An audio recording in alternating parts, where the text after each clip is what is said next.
Datang TB Simatupang, Pak Karno, jangan campuri militer Pak Karno. Itu urusan kami. Tidak, saya panglima tertinggi. Menurut TB Simatupang, angin kencang, maka angin pintu terbanting. Tapi menurut orang-orang Soekarno, TB Simatupang kurang ajar. Dia banting pintu. Dipotonglah, ditebaslah semua orang-orang yang Siliwangi yang ada di dia. Tidak mau dominan Siliwangi, jangan berkuasa, jangan berperanan penuh di Siliwangi. Hampir tidak ada terjadi konflik berdarah di antara sesama kekuatan TNI.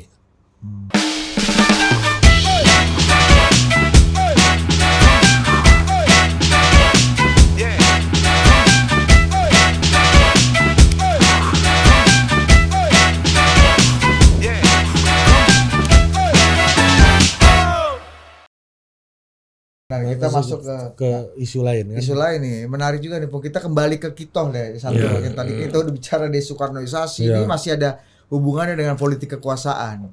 Satu yang kemarin kita belum terlalu tuntas. Nah, kita munculkan aja ya. Gua udah minta munculkan. Oke. Ya. Ini ada tweet orang nih kemarin. Ini kita yang membuat netizen membuli saya, Opung sama Budi. Ya, saya dan Ari. Nah, ini dari Mazini GSP _GSP nih, Bang Mazini. Halo Bang, sehat-sehat ya Bang. Makasih udah nonton Total Politik. Nah, sayang banget pembahasan menarik soal Kodam Siliwangi berikut. Desiliwangisasinya harus buyar akibat ulah host-host yang memotong pembicaraan. Kasihan publik umum yang nggak dapat gambaran utuh. Saya sih masih oke aja, tetap nyambung. Semoga bisa dikurangi habitnya Total Politik. Nah gitu. Jadi ini ceritanya nih ternyata setelah gua trace lagi, kita lagi bicara desiliwangisasi. Lalu saya bertanya ke BHM, waktu itu Opung sama BHM. Saya bertanya ke BHM, kira-kira waktu itu Jenderal HR Darsono yang di persona non grata itu, yang mantan Pangdam Siliwangi, itu menjadi bagian dari desiliwangisasi itu apa enggak? Nah kemudian BHM menjelaskan, oh enggak, itu soal petisi 50. Nah di situ langsung Opung sama BHM langsung bicara mengenai petisi 50. Kita lupa juga membalikan ke Siliwangi. Desiliwangisasi. Nah, ini biar tuntas nih Bang Mazini dan teman-teman netizen yang ingin mendengar penjelasan soal ini, karena kata-kata desiliwangisasi itu dari Opung. Nanti kita bahas ini dibilang pula kita masih baper. Enggak, ini supaya tuntas juga. Kalau nggak kita bahas dibilang anti kritik. Netizen maunya Anda apa? Hah? Ayo Bung, silakan. Jadi story-nya adalah waktu itu BHM bilang, upaya kita dalam meredam konflik, perpecahan ya, ekstremitas itu yang cocok itu pakai cara Siliwangi karena sangat humanis, bisa menyatu dengan masyarakat, manunggaling, dan katanya Opung juga menambahkan, panglima Siliwangi paling banyak yang bukan orang Jawa Barat, ya kan? Yang panglima pertamanya aja Pak Nasution kan, orang Tapanuli. Silakan Bung. Dan kalau lihat dulu konflik DITI di Sulawesi Selatan yang dimotori oleh Kahar Mujakar, sampai hari ini di sana di Sidendang Rapang sana ada Desa Solihin. Desa Solihin itu nama Solihin sekarang Mang Ihin masih sehat walafiat, umur 90-an. Solin GP ya Bung? Iya, Solin GP. Jenderal Solin GP. Dia dulu memimpin pasukan ke sana dan kemudian dia dicintai rakyat. Dia dicintai rakyat, dipuja-puja rakyat sampai desa itu dibuat Desa Solihin. Di mana tuh Bung? Di Sulawesi Selatan. Oh, masih ada tuh? Masih ada sampai sekarang, diabadikan itu desa. Nah, artinya mau saya gambarkan bagaimana meredam peristiwa-peristiwa yang terjadi di daerah, pergolakan-pergolakan yang terjadi. Memang harus diakui Siliwangi itu mengambil peran yang sangat teladan, teritorialnya segala macam. Jadi kalau cerita ke saya, mereka itu langsung berbaur. Sama-sama wudu, sama-sama sembahyang, sama-sama langsung cair gitu loh. Hampir peralatan-peralatan militernya hampir nggak ditunjukin. Di situ dicintai mereka. Nah, karena dari popularitas dan eksis peranan mereka sukses adalah kemudian dibikin beberapa panglima di daerah yang berasal dari Siliwangi, gitu loh. Jadi dianggap ini wah Siliwangi mendominan. Biasanya itu dari Diponegoro, Jawa Tengah. Biasanya dari Brawijaya. Tapi sepertinya kok Siliwangi ini dominan. 3 ini bersaing dalam baik jenderal popularitasnya segala. Kalau seperti Diponegoro kan itu asal muasalnya Soeharto, Gatot Subroto. Kemudian ini kan kalau dari Jawa Timur ada Mitro, ada Mursi, ada siapa gitu loh. Nah, adalah gerakan daripada Soeharto waktu itu sudah melihat itu, dipotonglah, ditebaslah semua orang-orang yang Siliwangi yang ada di tidak mau dominan Siliwangi, jangan berkuasa, jangan berperanan penuh di Siliwangi. Nah kemudian waktu itu di kalangan kami wartawan waktu itu dan kemudian juga bicara dengan jenderal-jenderal dari Siliwangi, oh ini de-Siliwangisasi, pengurangan orang-orang Siliwangi gitu loh. Nah Siliwangi ini terus terang aja mungkin juga sangat dekat hubungannya dengan Jenderal Nasution. Nasution itu menjadi kepala staf Angkatan Darat, dia taruh yang paling jago memimpin satu Kodam itu namanya Kawilarang, Alex Kawilarang. Orang mana tuh? Orang Sulawesi ya? Manado. Ya. Alex Kawilarang ini dibikin panglima di Makassar.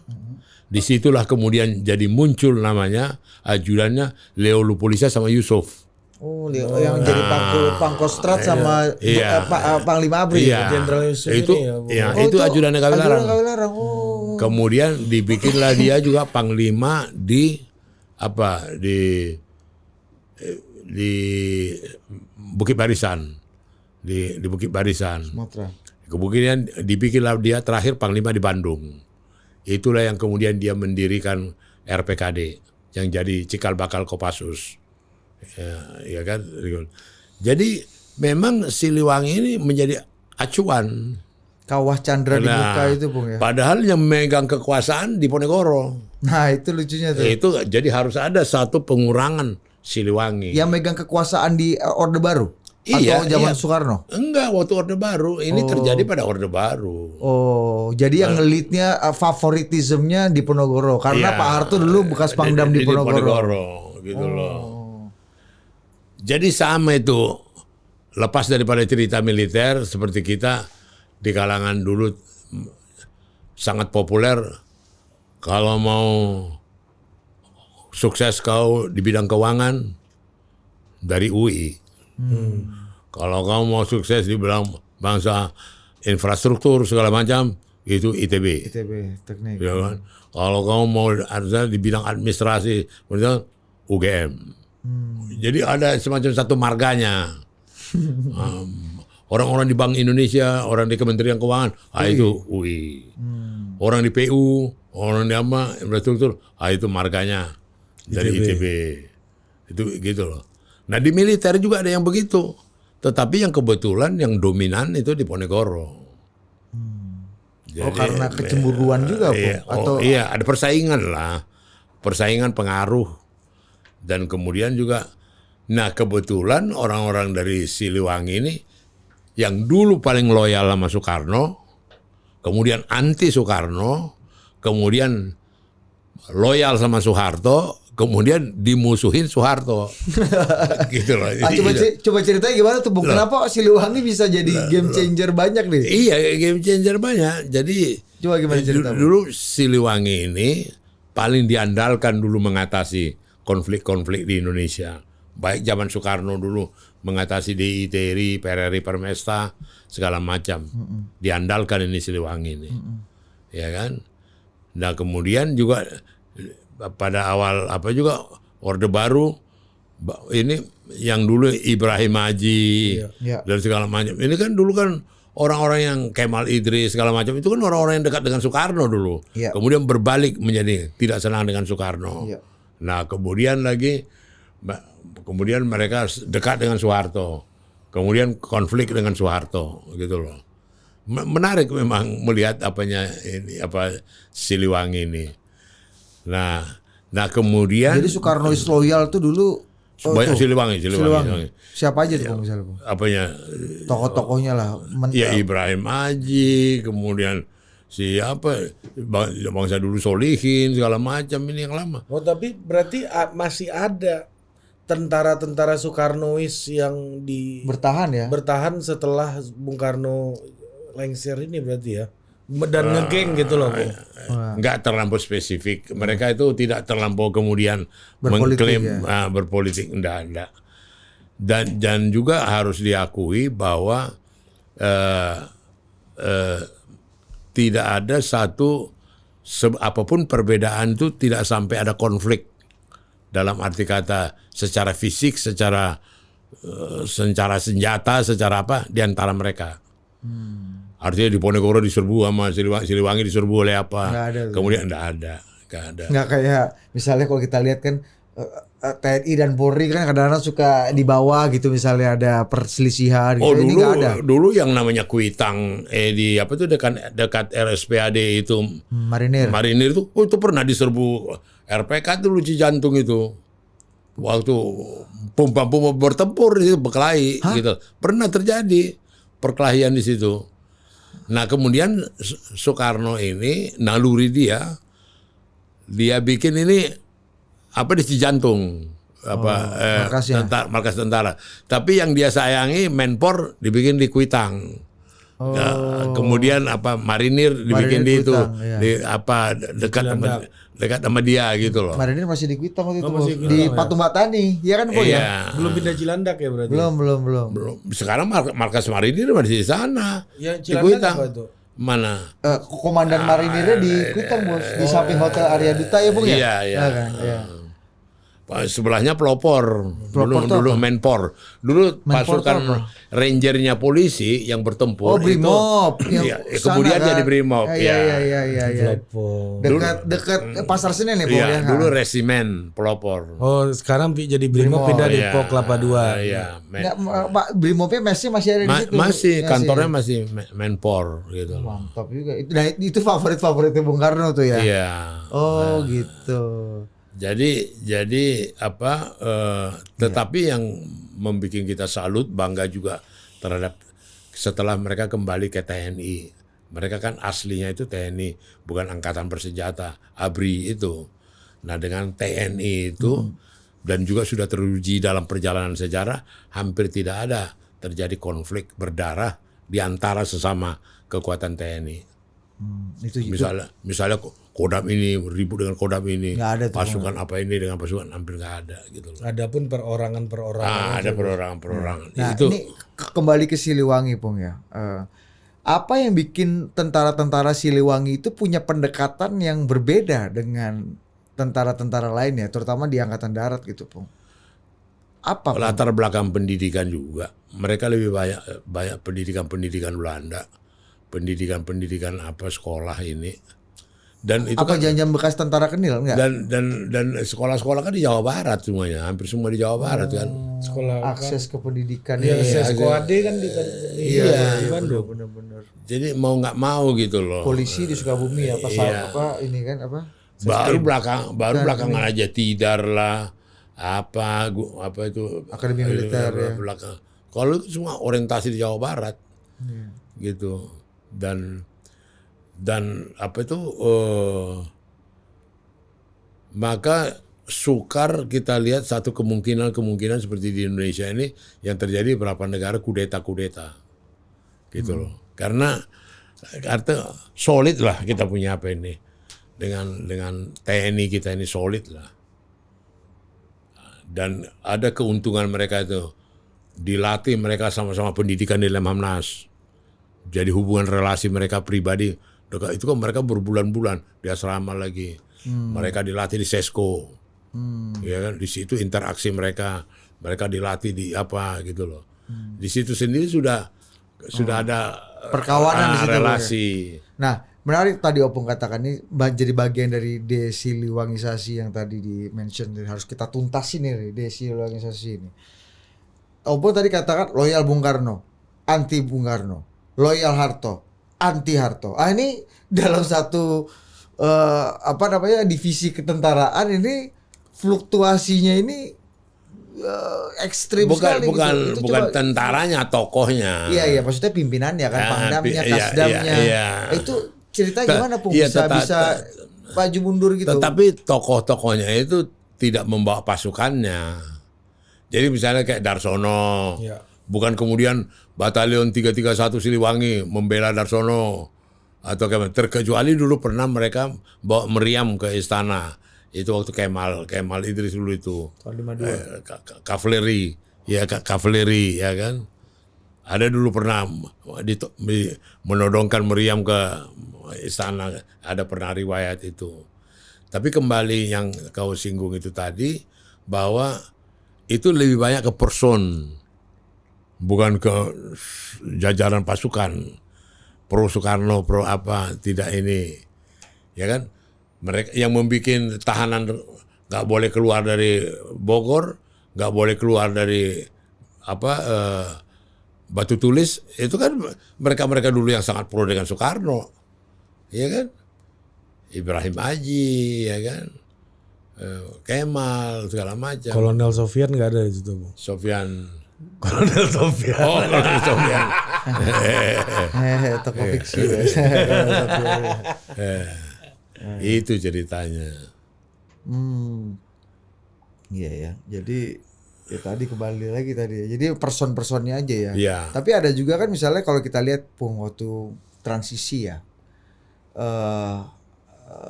Waktu itu pangdamnya Ibrahim Aji. Tapi kasdamnya Jenderal Darsono kan. Nah, antara pangdam yang sangat Soekarnois dan kasdamnya yang waktu itu kalau kita baca buku Yusuf Anandi itu mahasiswa-mahasiswa itu diminta oleh Pak Harto lewat Pak siapa ya, Mansuri atau siapa ya, yang kemudian jadi ketua RT-nya Mansuri Pak Bung ya. Kalau pernah menteri pendidikan, ketua RT di Agus Salim di Menteng. Itu diminta mahasiswa-mahasiswa baik di Bandung ataupun basis di Jakarta itu untuk berkoordinasi dengan Jenderal Darsono, kasdamnya Siliwangi, untuk membantu gerakan-gerakan dalam hal ini kami lah misalnya, Kesatuan Aksi Mahasiswa itu. Nah ini gimana cerita Pung antara Pangdam dan Kasdam ini berbeda, dan kemudian kita lihat Jenderal Darsono di masa kemudian juga tadi kata Opung kan jadi pesakitan juga di Orde Baru gitu. Iya, artinya itu transisi pada waktu itu lebih kepada kebijakan-kebijakan person. Jadi bukan institusi. Gitu tadi, bahwa supaya mahasiswa ini berurusan dengan ini. Karena waktu itu juga kami KAPI itu juga berhadapan dengan kami waktu itu dari Universitas Bung Karno. Kami pun dipersenjatai juga. Sama? Iya. Yang baik tentara, ya kan. Kita juga bersenjata juga. Jadi waktu itu unik lah, situasinya unik. Jadi, nah cuma harus kita berbangga hati bahwa Indonesia ini tidak melalui setelah peristiwa G30S, tidak ada melalui satu konflik yang melibatkan militer, pasukan-pasukan. Lihat sendiri apa yang terjadi di Thailand, masih bisa terjadi kudeta, ya kan? Ya itu masih ada pergolakan yang Turki begitu. juga. Ya Turki. Kalau kita praktis sudah enggak. Artinya sudah solid lah. Ke tingkat kesadaran berpolitiknya TNI itu sudah solid. Tingkat kekompakannya juga sudah solid. Jadi hampir minim untuk kemungkinan kudeta terjadi di Indonesia, itu hampir minim lah. Gitu loh. Nah, jadi demikian juga kembali tadi, tidak dibiarkan juga ada satu dominasi populer seperti Siliwangi. Maka terjadilah desiliwangisasi, itu maksudnya mengurangi pengaruh daripada Siliwangi. Gitu loh. Caranya gimana Pung yang taktis waktu itu? Ya, yang bekas dulu di Sriwijaya orang Siliwangi. Dulu di Bukit Barisan dari Siliwangi. Ya kan? Dulu di Makassar atau di Udayana itu dari Siliwangi. Nah, itu dikurang-kurangi. Dulu punya latar belakang referensi Siliwangi. Gitu loh, sudah enggak lagi gitu. Dan kemudian mereka diputar. Jadi tidak bisa lagi diklaim dia ini orang Siliwangi. Seperti misalnya Trisutrisno. Dia pernah juga di Sriwijaya, Panglima Sriwijaya. Bisa dia diklaim orang Sriwijaya gitu loh. Ya. Jadi di masa Orde Baru kan kita juga punya beberapa konflik bersenjata ya, maksudku Aceh gitu misalnya ada DOM waktu itu ya, ekstremisme upaya-upaya untuk disintegrasi gitulah. Timur kan juga punya. Nah, di saat-saat membutuhkan cara pendekatan Siliwangi seperti pada masa Orde Lama itu, Orde Baru tidak melakukan pendekatan yang sama, Bu. Tidak ada tuh misalnya seperti tadi Opung katakan, apa bikin desa Solihin GP gitu di sana. Nah, kan waktu itu kan konflik-konflik separatis ya gitu. Konflik kan juga tetap jalan ya, Bu. Ada Aceh, dan relevannya RMS, sebenarnya dan relevannya keadaan sekarang sebenarnya ke Papua bisa dilakukan secara pendekatan-pendekatan yang dulu populer dilakukan Siliwangi. Mereka masuk dalam segmen koridor budaya dan mereka berbaur di situ, masuk di situ. Itu dulu kehebatan Siliwangi. Masuk mereka sama dengan waktu di Tapanuli. Mereka sempat di sana. Berbaur mereka, pelajari marga, pelajari adat, pelajari ini. Gitu loh. Jadi sampai dulu ada satu joke itu waktu Siliwangi memeriksa rakyat, kalau dari satu tempat ke tempat yang lain sebut nama, dari mana mau ke mana. Oh kan ya, Tigor Napitupulu. Dari mana? Dari Aek Sigeaon. Mau ke mana? Mau ke Dolok Masihol. Bahasa Indonesia kau kata kan. Tidak ada ngerti yang kau ngomongin itu. Paksa dia. Ini legenda joke sampai sekarang ini bagaimana waktu Siliwangi di teman namanya lurus yang ke-70. Tigor Napitupulu. Kan lurus yang ke-70 kan. Dari Aek Sigeaon. Aek Sigeaon tuh air cacing. GA itu cacing gitu kan. Dari Sungai Cacing. Kemana? Ke Bukit Merindu. Dolok Masihol. Dolok Masihol tuh Bukit Merindu. Itu sampai sekarang tuh joke itu ada. Di Indonesia bagaimana Siliwangi itu berinteraksi dengan rakyat, dia mau berbahasa Indonesia. Dia nggak mau, bahasa Indonesia sebut namamu yang sebenarnya. Apa lurus apa? Lurus yang ke-70. Kayak Adian itu Adian yang ke-70 itu. Ya kan? Sebut namamu. Tigor tidak bahasa Indonesia kau. Terjemahkan dia lah lurus yang ke-70 katakan. Terus kemudian dari mana mau ke mana? Dari air cacing mau ke Bukit Merindu. Dia lihat peta. Tak ada ini. Kau ngarang-ngarang gitu. Nah pendekatan itu udah nggak pernah. Itulah kedekatan waktu itu. Orde Baru waktu mengatasi separatis Aceh, Papua, itu pendekatannya nggak dipakai. Ya, lebih banyak mereka fisik, lebih pendekatan fisik, pertempuran menguasai teritori, ya serbu dari sana, serbu dari sini, gitu loh. Kalau legenda lah, kalau Siliwangi itu menjadi kenapa legenda. nggak dipakai lagi, Pung ya? Itu kan Agak cara tahu. yang Iya. cara-cara yang saya sampai bilang beberapa teman aku jenderal, kenapa nggak dipakai Siliwangi, Papua itu? Pendekatan kultural, pendekatan ini baru masuk militer itunya. Jadi ya mereka ya ikut bakar ubi, ya mereka ikut bakar batu, ikut apa.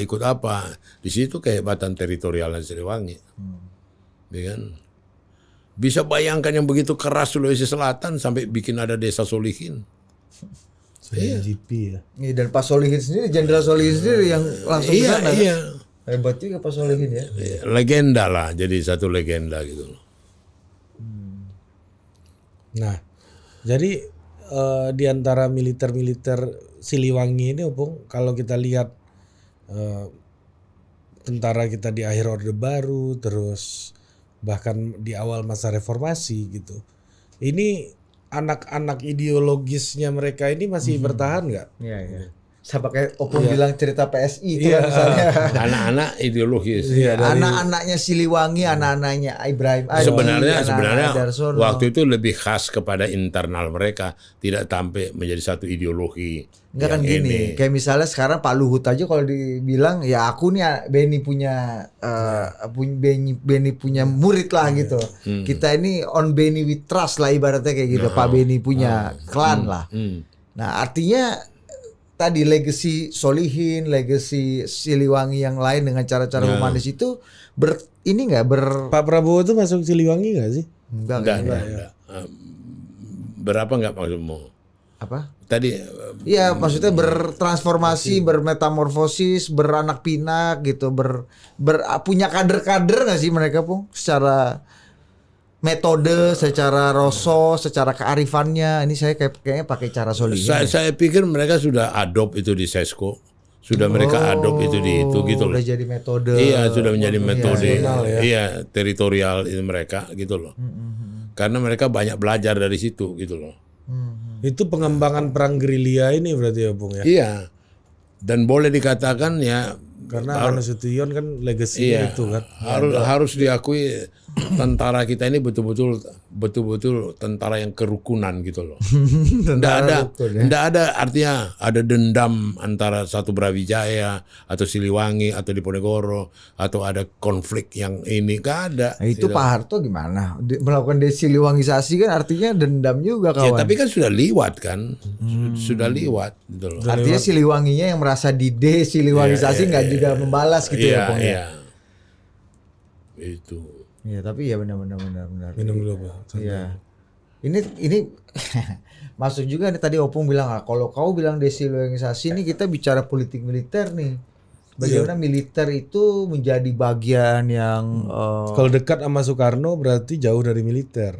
iya betul. Kalau jauh dari militer, dekat dari militer berarti jauh sama Soekarno, benar Ya, nggak? berarti militer-militer yang sayangan Soekarno artinya ya berarti bukan. Jadi keretakan Soekarno dengan militer itu yang paling titik tolak legendaris itu ini ceritanya TB Simatupang ke saya.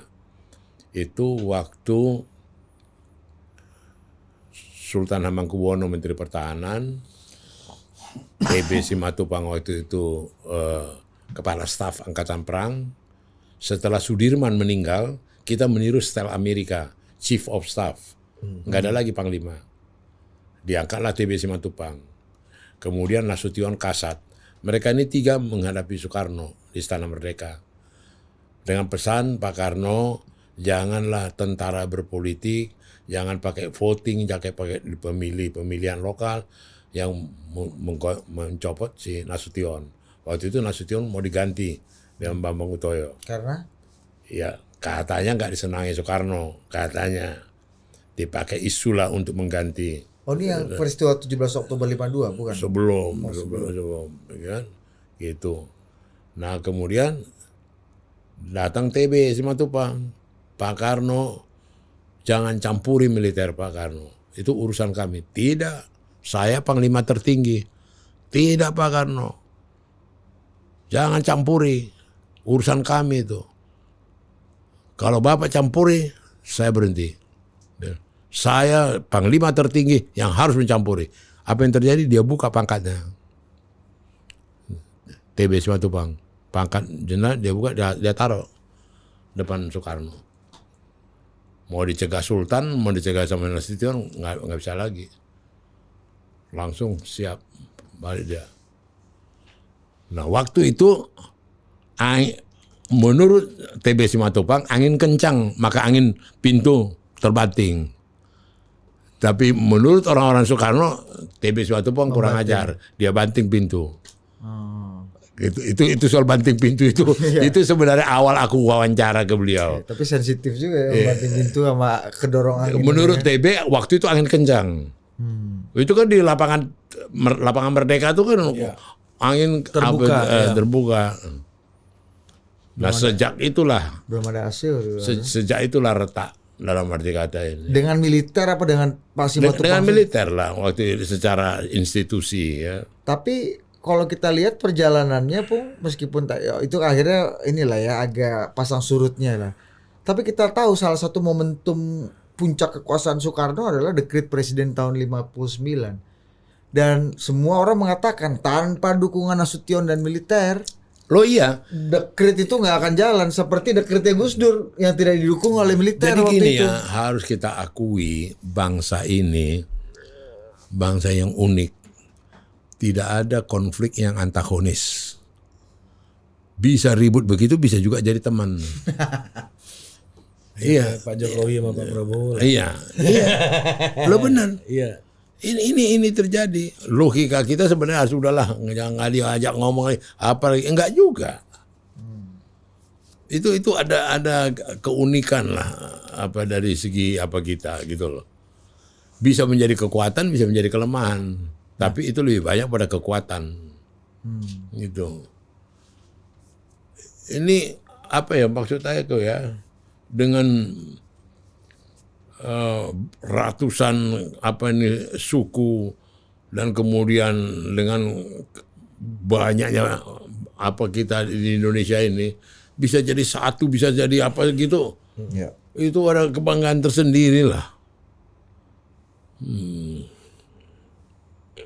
Nah terus Nggak, itu kaitannya sama nggak, artinya maksud aku konflik-konflik yang terjadi itu bisa diredam. dan personal ya Iya, sifatnya bisa semua. diredam, bisa persatuan dan kesatuan kita itu tetap terjaga, dan kemudian persaudaraan di kita itu sepertinya lebih kuat daripada bibit konflik.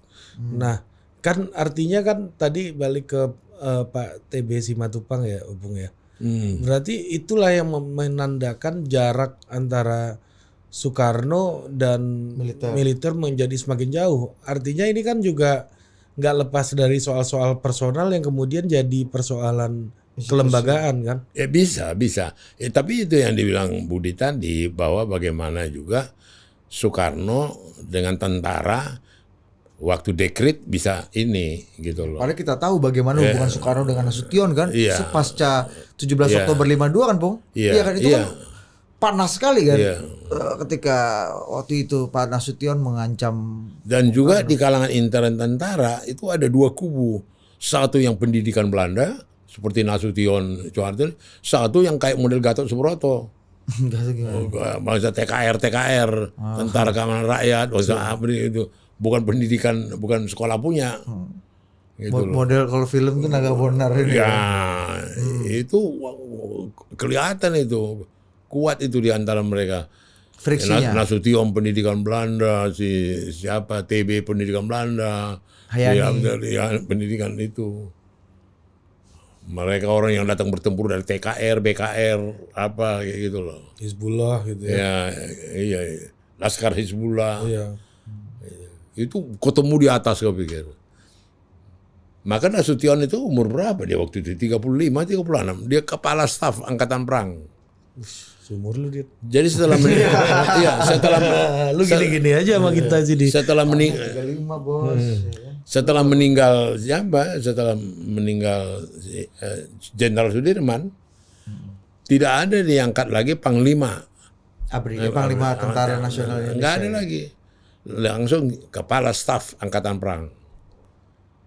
Oh, makanya Pak Nas itu tahun 65 itu jabatannya Menhankam Kasab ya, kepala staf angkatan bersenjata. Iya. Oh, itu artinya sama kayak Panglima TNI sebenarnya kan, Bung? Iya. Sebenarnya kan? Iya. Iya. Mantap juga. Oke. Udah. Bung. Penutup dulu, kasih hikmah dan kebijaksanaan, Bung. Ya soal tentara. Soal politik ini. tentara, Iya. gimana?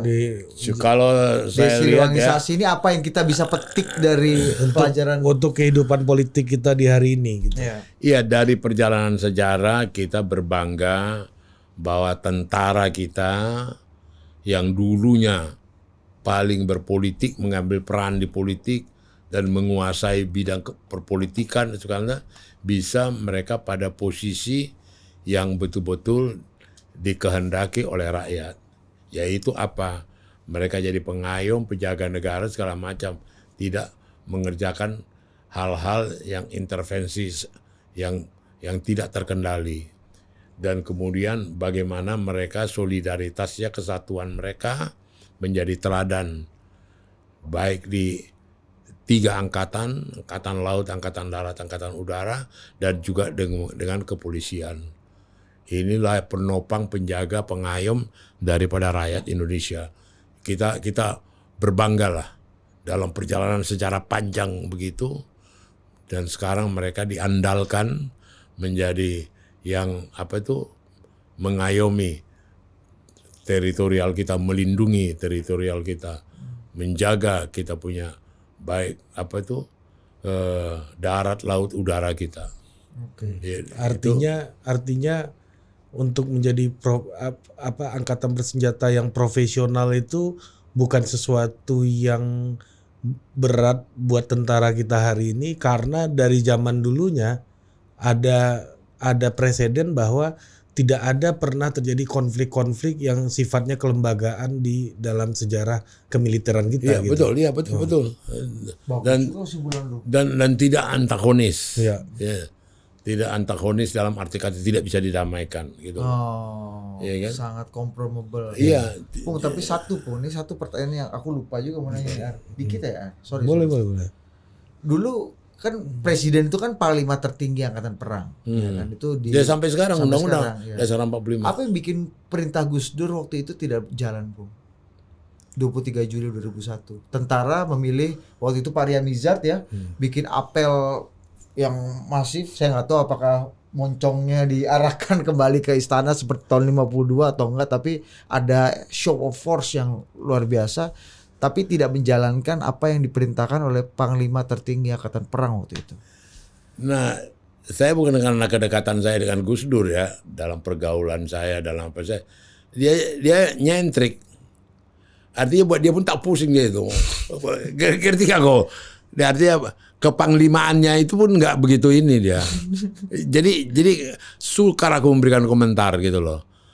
Tapi dalam formalitas dan normatifnya seharusnya udah tunduk, Panglima tertinggi mengatakan gitu. Iya kan, kata Panglima tertinggi. Iya. Karena waktu itu kalau baca wawancara dengan Agung Gumelar yang waktu itu Menko Polkam, dia mencegah Gus Dur untuk jangan ini. Yusril juga mengakui itu, untuk jangan mengeluarkan dekret, untuk jangan mengeluarkan ini gitu loh. Nah ini kan lebih nyeniman, lebih nyentrik Gus Dur ini. Dia pun tak pusing gitu loh. Ya kan lihat dengan gaya dia celana pendek, ya, keluar dari istana yang begitu apa. Ya itulah Gus Dur. Ya, tapi artinya tentara waktu itu kan harusnya kan apapun kata Panglima tertinggi kan ya. Lihat aja soal masalah Kapolri, nggak usah tentara. Ya kan, diangkatnya si ini, diangkatnya si itu.